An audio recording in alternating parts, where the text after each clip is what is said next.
আসসালামু আলাইকুম। আশা করি সবাই ভালো আছেন। আজকে আমরা বড়ই পাড়ছি আমাদের গাছ থেকে। আমাদের এই ছোট গাছটায় অনেক বড়ই ধরেছে। আর আজকে আমরা বড়ই পাড়বো, তার জন্য বড়ই পাড়ছি। আমাদের ভালোই অনেকগুলো বড়ই পেড়ে নিয়েছি। আর আমরা কাঁচি দিয়ে ডাল কেটে কেটে কাছে এনে তারপরে বড়ই পাড়ছি। আর দেখো আমি একটা বড় ডাল কেটেছি, এই ডালে ভালোই অনেক বড়ই। আর এই ডাল থেকে বড়ই কেটে ছিঁড়ে নিচ্ছি। আর আমার ঝালিতে অনেকগুলো বড়ই হয়ে গিয়েছে। আর দেখো আমি এখন বড়ই নিয়ে চলে যাচ্ছি। দেখো আরেকটা ডাল কাটলাম, এই ডালে অনেক বড়ই। আর এই গাছের বড়ই ভালোই মজা, টক টক আছে। আমাদের এই গাছের বড়ই একটু তাড়াতাড়ি পাকে। আর এই গাছের বড়ইটা অনেক মজা। আর আমার অনেকগুলো বড়ই হয়ে গিয়েছে। এখন আমরা বড়ই গোড়াকে ধুয়ে নিচ্ছি।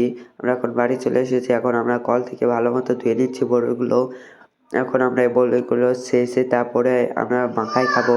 আমরা যে বড়ইয়ের ভিতরে যে আঁটিগুলো আছে সেই আঁটিগুলো আমরা ফেলে দিচ্ছি শেষে। আর দেখো এভাবে অনেকগুলো বড়ই আঁটি বের করে ফেলিয়ে দিব। তারপরে আমরা সজনে পাতা বেটে তারপরে মাখিয়ে খাবো।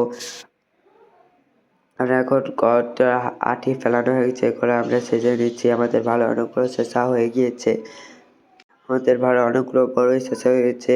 আর দেখো দেখতে দেখতে সবকটা বড়ই আমাদের ছেঁচা হয়ে গিয়েছে। এখন আমরা সজনে পাতা বেটে নিচ্ছি। আমরা ভালো অনেকগুলো সজনে পাতা বেটে নিচ্ছি একসঙ্গে। আর আমাদের বড়ই অনেকগুলো, তার জন্য সজনে পাতা একটু বেশি করে দিয়েছি যাতে ঘি হাটকয়।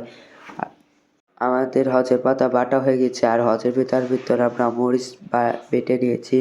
এখন আমরা এই একটা পাতিলের ভেতরে বড়ই, লবণ আর তেঁতুল আর সজনে পাতা বাটা দিয়ে দিলাম। আর এখন এটার ভেতর ভালো মতো মাখিয়ে নিচ্ছি। আর আমি ভালো মতো মাখিয়ে নিয়েছি। আর আমাদের মাখানো হয়ে গিয়েছে।